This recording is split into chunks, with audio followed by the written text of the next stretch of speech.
What's up, everybody? I hope you've all been well. Today I'd like to talk through pedalboard setups. So I'm going to show you what I'm using and how I have my stuff set up, and maybe that'll create some new ideas for you. Maybe that'll reaffirm maybe some doubts you've had with your own setup. But yeah, let's dive in. All right, so here's currently what I'm working with. I think the first thing I'd like to talk through is having really capable isolated power. Clean power for your pedal board is just so helpful. I know back in the day that wasn't necessarily something that I had. And whenever I did choose to take that plunge and jump into something more capable, I went with the Voodoo Labs Pedal Power 2 Plus, and I've been using it for years, and that always grabs exactly what I'm looking for. It's able to power everything that I have with plenty of juice, and I'm sure you'll notice right in here there's this big empty spot currently. So what I'm doing is I'm working on getting myself scaled down. I'd like to go to something a little bit smaller than what I have, maybe like a PT Junior or something like that. So I've been scaling back, taking some things off my board, just trying to see what I can live without at the moment. So first thing we'll talk about is signal chain. So I'm starting off here with my tuner. It's a Boss TU3. Any tuner really will work. It just comes down to what you have or what you can find.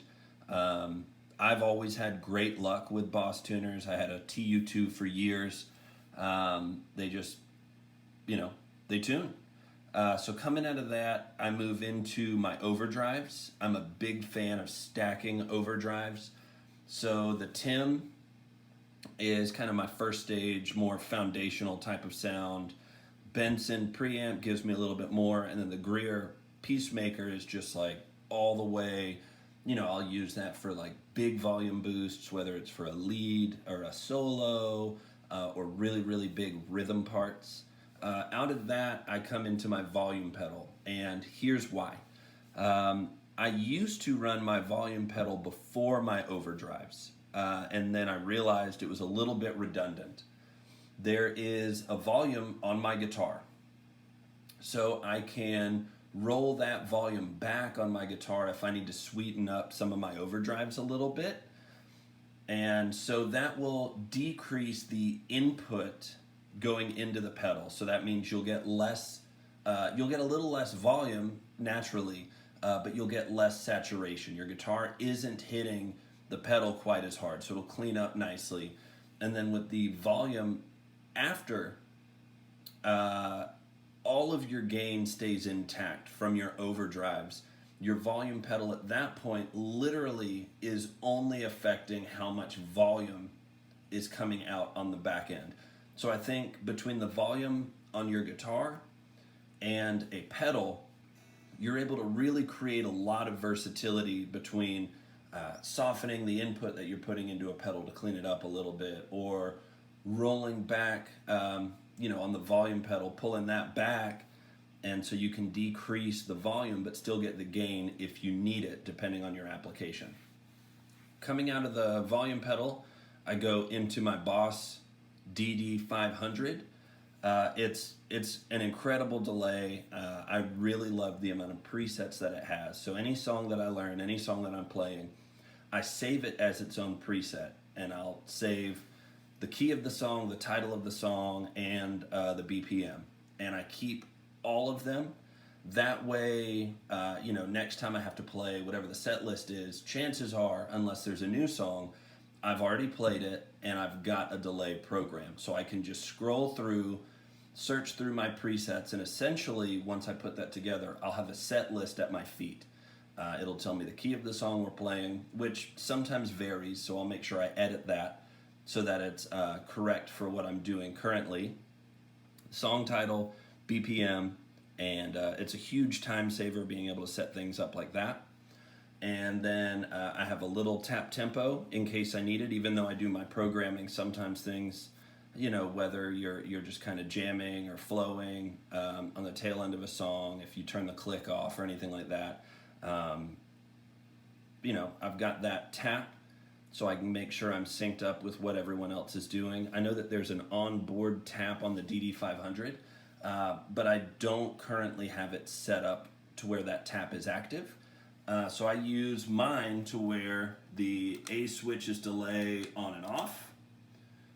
The B switch brings us back a preset, and then C, or tap and control, brings us forward a preset. That, for me, is just what works best with this pedal for my application.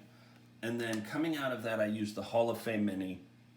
It's one of my favorite reverb pedals just because it is so simple. I always use the same tone print. The big room with a view. It's just a big modulated room reverb. And then here on the top of the knob, there's this weird looking disc thing. It's called a kick disc. I don't think the company that makes them is around anymore, but I'm sure you could scour the internet and find some. I was afraid when I first bought it that it would break very, very soon. And I think I've had it now for about 6 years. So somehow it stayed intact.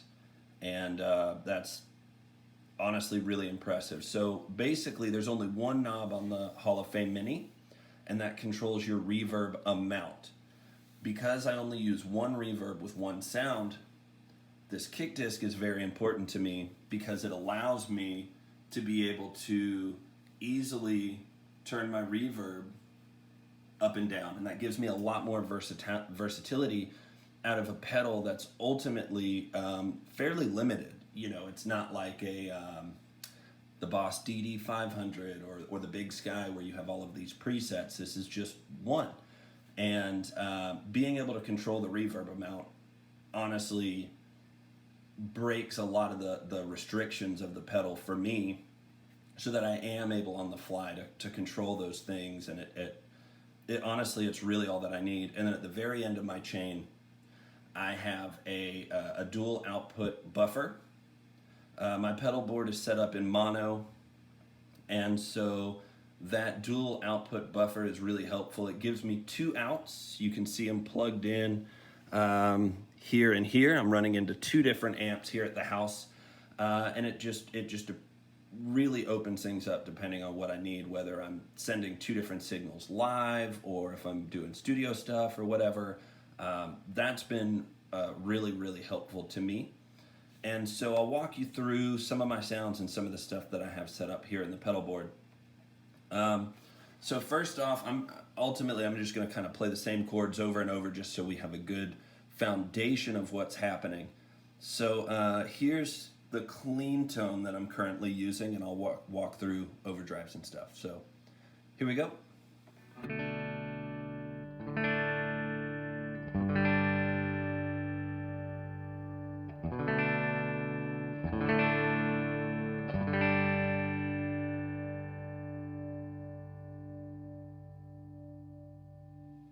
All right, and now we'll do that same thing, but with the first channel of the Tim on. So there's just an on-off switch here for the whole pedal, and then you have an extra boost.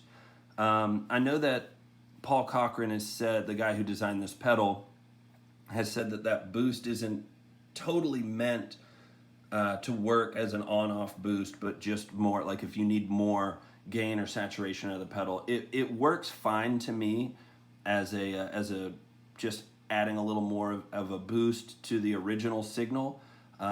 So I'll walk you through some of that. So here's the Tim pedal.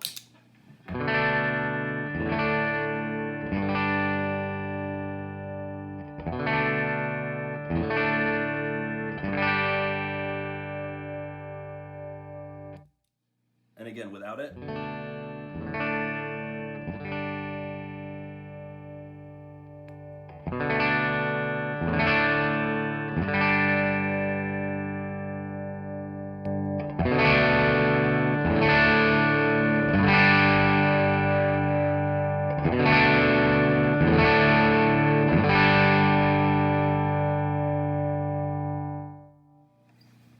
So that's pretty much the foundation of my tone. It's not an always on pedal for me. That's just not really something that I do. There are times that I do need just my pure clean tone.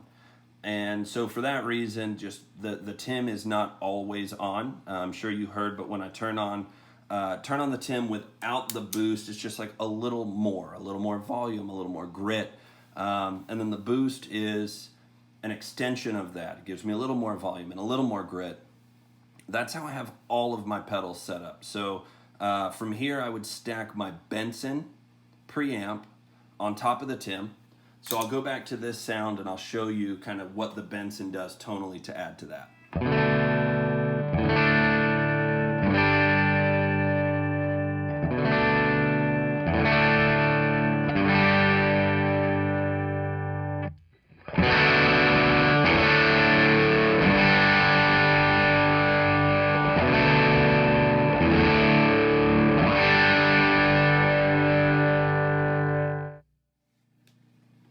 So as you can hear, the Benson, it adds, again, a little more volume, a little more gain, and it gives me some brightness as well. So it really helps to push through the mix and just really cut when I need for it to. And then the Peacemaker here, that is, I don't get into that territory super often.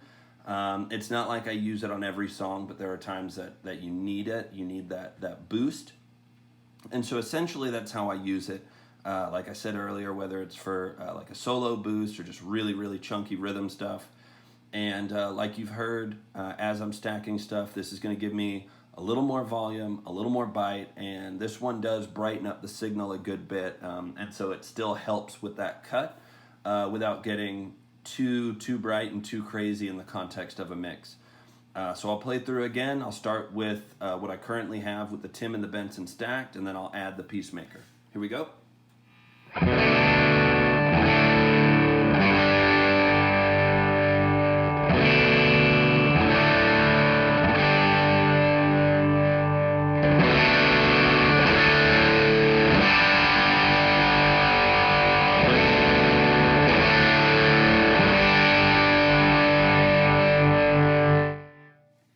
So yeah, so that's it. I don't think anything really ever gets too crazy overdriven or too high gain. I still like to have like good tone out of the guitar itself, and so I don't necessarily want to doctor it too much. As you heard earlier, I keep my amps set pretty clean. Because of the volume boosts and stuff that I'm going to set out of my overdrives, I need to make sure I've got headroom on the amp. So here's again just the clean tone of the guitar. You'll hear how clean it is and how much headroom there is in the amp.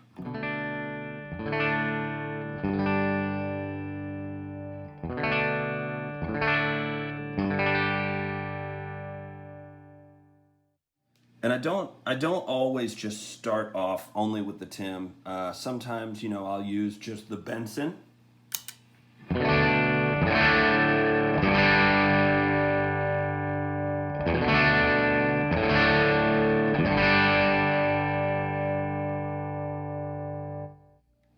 Or even just the Peacemaker.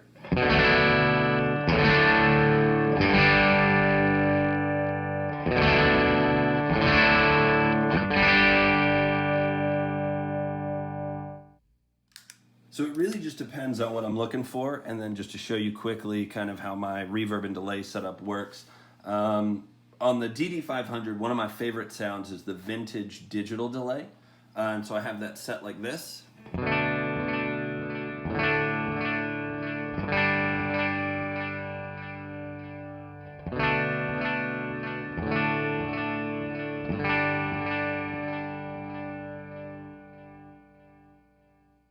And then I'll add in the reverb. I'll start with it light and I'll start to bring it up. It is a very big reverb, and so kind of what I'm playing now, just drawing these chords out, it can get very overwhelming, and you'll see that.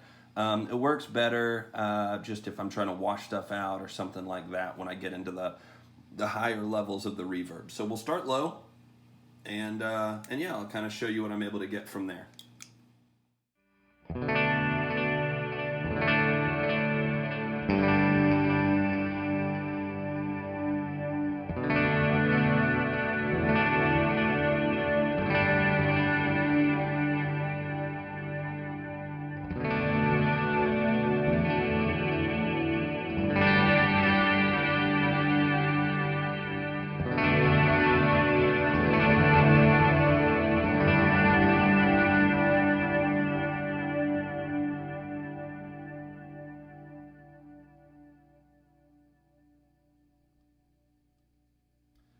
So yeah, so that's just a quick overview of what I'm using, and again, there's no real right or wrong way to do this.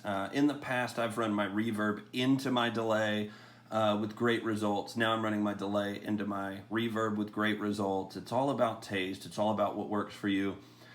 Sometimes ahead of my drives, depending on what I need, I'll run like a pitch type pedal, whether that's like a Pog or the Boss pitch shifter. Just because I want to have that signal as clean as possible so that it tracks well before I run into my overdrives. If I wanted to add something more modulation based, I would put that post drives. So in this setup, you know, I'd go through my drives, through my volume pedal, and then before my delay, I would kind of put stuff right in here. So whether that's a chorus type of pedal, or you know, something like a phaser or anything like that, that would be the spot in the signal chain that I would put it. But again, it's about what sounds right to you, and about your utilization and your application. So experiment with things, you know, try whatever's going to work best and sound best to you. Ultimately, it's about your ear, and you need to be satisfied with what you're hearing and what you're getting out of your setup. All right, well, that's it for today. Thank you so much for watching. If you would, subscribe to the channel, click the bell icon to get notified whenever new videos come up, and I really appreciate it. Thank you so much for watching.